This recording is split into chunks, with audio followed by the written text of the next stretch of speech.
अऊज़ु बिल्लाहि मिनश्शैतानिर्रजीम बिस्मिल्लाहिर्रहमानिर्रहीम। किताब अखलाक़ ख़ानवादे कि जिसके मुसन्निफ़ अल्लामा इब्राहीम अमीनी हैं और जिसका तर्जुमा ख़ानम अंदलीब ज़हरा कामूनपुरी ने किया है।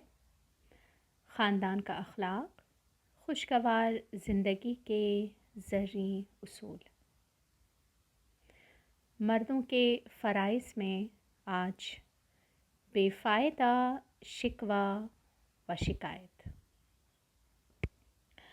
ज़िंदगी में मुश्किलात और दुश्वारियाँ पेश आती रहती हैं। दुनिया में कोई ऐसा नहीं जिसे कभी ना कभी गर्दिश अय्याम का सामना न करना पड़ा हो और वो 100% राज़ी व खुश हो और उसे कोई गम ना हो। अलबत्ता बाज़ लोग इस कद्र वसीउल क़ब्र, साबिर और बाहौसला होते हैं कि मुश्किलात को नहायत सुकून के साथ बर्दाश्त कर लेते हैं। ज़माने का रोना नहीं रोते, सिर्फ़ ज़रूरी मौक़े पर ही उनका ज़िक्र करते हैं और संजीदगी के साथ मुश्किलात को रफ़ करने के लिए कोशिश करते हैं। बावक़ार इंसान नाला फ़रियाद, हर एक पर नुक्ताचीनी करने और हर एक से अपना दुखड़ा बयान करने से गुरेज़ करते हैं, क्योंकि इसका कोई फ़ायदा नहीं और ये चीज़ नफ्स की कमज़ोरी की अलामत समझी जाती है। बल्कि वो इस बात को समझते हैं कि अपनी परेशानियों को बयान करने से उनके दर्द की दवा नहीं हो जाएगी। बस अपना दर्द गम सुनाकर दोस्तों की पुरलुत्फ़ महफ़िल को क्यों दरहम बरहम करें और उनका वक्त बर्बाद करें। लेकिन बाज़ लोगों में इतना ज़र्फ़ नहीं होता और उन्हें अपने नफ्स पर काबू नहीं रहता कि कोई बात अपने दिल में रख सकें। उन्हें शिकवा शिकायत और नालो फ़ुगा करने की आदत पड़ जाती है। किसी के सामने बेमौका महल शिकायतों के दफ्तर खोल कर बैठ जाते हैं। दोस्तों की महफ़िल में जो कि तफरीह और पुरलुत्फ़ वक्त गुजारने की खातिर सजाई जाती है, आनान सुखन को अपने हाथ में ले लेते हैं और अपनी परेशानियों, ज़माने की कजरफ्तारी और चरख़ फ़लक की शिकायतें करने में मशगूल हो जाते हैं। गोया शैतान की तरफ से उन्हें ये काम सौंपा गया है कि खुशी और मसरत की महफ़िल दरहम बरहम कर दें और महफ़िल में मौजूद लोगों को भी उनकी परेशानियां याद दिला दें। यही वजह है कि अक्सर दोस्त इस किस्म के शैतान सिफत लोगों की सोहबत से गुरेज़ करते हैं और जहाँ तक हो सकता है इनसे अपना दामन बचाते हैं। चूँकि दूसरे लोग उनकी शिकायतें सुनने के लिए तैयार नहीं होते, तो उसकी तलाफ़ी अपने घर वालों से करते हैं और इस सिलसिले में मामूली बातों को भी नज़रअंदाज नहीं करते। कभी चीज़ों की महंगाई का गिला करते हैं, कभी टैक्सियों के ख़राब सिस्टम की और बसों में ज़्यादा मुसाफिरों को सवार कर लेने की शिकायत करते हैं, तो कभी दोस्तों की बदसलूकियाँ या साथियों की रक़ाबतों और रुकावटों या बॉस की सख्त गिरी और बेइंसाफ़ियों का रोना रोते हैं।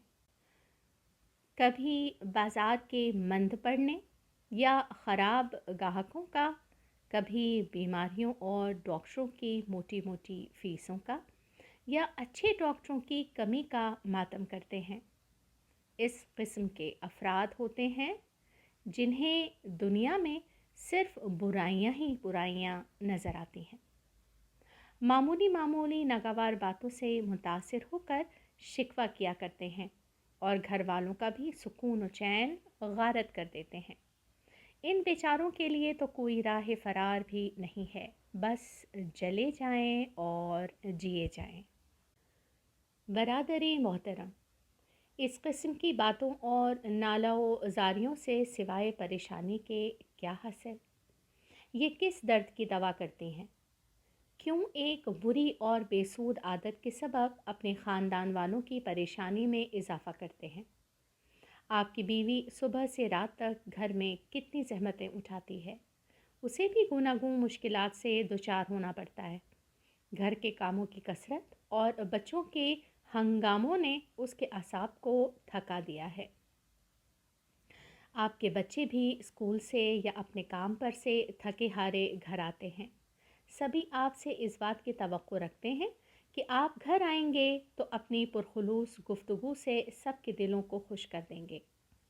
سچ کہیے گا، کیا یہی انصاف ہے کہ ان کی دلجوئی کرنے کے بجائے آپ ان کے لیے شکوہ و شکایات کا تحفہ لے کر آئیں؟ کیوں انس و محبت کے مرکز اور اپنی آرام و آسائش کو ایسے سلگتے ہوئے جہنم میں تبدیل کرنے پر تلے ہوئے ہیں کہ جس کے ہر گوشے سے نالہ و فریاد اور آہوزاری کے صدائیں بلند ہوتی ہیں؟ اگر زندگی کے اخراجات زیادہ ہیں یا دوسرے لوگ ناروا سلوک کرتے ہیں یا کچھ اور مشکلات درپیش ہیں، تو اس میں آپ کی بیوی بچوں کا کیا قصور ہے؟ اگر آپ کا کاروبار مند چل رہا ہے یا ٹھپ ہو گیا ہے تو وہ لوگ کیا کریں؟ آپ کی یہ ضرر رساں عادت جو کسی مشکل کو حل کرنے میں معاون ثابت نہیں ہو سکتی، آپ کے گھر والوں کو گھر کی زندگی اور آپ کی صورت سے بیزار بنا دے گی۔ بدمزگی اور رنجیدہ دلی کے ساتھ جو کھانا کھایا جائے گا اس کا بھلا کیا اثر ہوگا؟ آپ کے بیوی بچے آپ کے دائمی شر سے بچنے کی خاطر گھر سے فرار اختیار کرنے کی کوشش کریں گے۔ بہت ممکن ہے فتنہ و فساد اور بدعنوانیوں کی رنگین جالوں میں پھنس جائیں۔ ان کے علاوہ مختلف بیماریوں خصوصاً اعصابی امراض میں ہمیشہ گرفتار رہیں۔ کیا یہ بہتر نہ ہوگا کہ بردباری، متانت و سنجیدگی، اعلیٰ ظرفی اور عقلمندی سے کام لیں؟ جب آپ گھر کے لیے روانہ ہوں تو آلام و مصائب اور تلخیوں کو وقتی طور پر فراموش کر دیجیے اور ہنستے مسکراتے خوش و خرم گھر آئیے۔ جب تک گھر میں رہیے، اچھے اور خوشگوار موڈ میں رہیے، گھر کے ماحول کو ٹھیک رکھے، زمانے کی شکایتیں اور درد دل بیان کرنے نہ بیٹھ جائیے اور اپنے گھر والوں کو رنجیدہ و افسردہ نہ کر دیجیے۔ اچھی اچھی باتیں کیجیے، خود بھی ہنسیے اور دوسروں کو بھی ہنسائیے۔ خوشگوار ماحول میں سب مل کر کھانا کھائیے اور محبت بھرے پرسکون ماحول سے فرحت حاصل کیجیے اور زندگی کی جد و جہد میں سرگرم عمل رہنے کے لیے اپنے دل و دماغ کو تر و تازہ کیجیے۔ اسلام میں بھی بردباری سے کام لینے اور آہوزاری اور شکوہ و شکایت سے اجتناب کو ایک اچھی عادت مانا گیا ہے اور اس کے لیے جزا معین کی گئی ہے۔ حضرت علی علیہ السلام فرماتے ہیں، جب کسی مسلمان پر کوئی مصیبت پڑ جائے تو لوگوں سے خدا کی شکایت نہ کریں، بلکہ خدا سے کہ جس کے ہاتھ میں تمام مشکلات کو حل کرنے کی کنجی ہے، اسے دعا کریں۔ حضرت علی کا یہ بھی ارشاد ہے کہ توریت میں لکھا ہے کہ جو شخص اپنی مصیبتوں کی شکایت کرتا ہے وہ دراصل خدا کی شکایت کرتا ہے۔ پیغمبر اکرم صلی اللہ علیہ وآلہ وسلم فرماتے ہیں، کسی شخص پر جسمانی یا مالی اعتبار سے کوئی مصیبت آ پڑے اور وہ لوگوں سے اس کی شکایت نہ کرے تو خدا پر لازم ہے کہ اس کے گناہوں کو معاف کر دے۔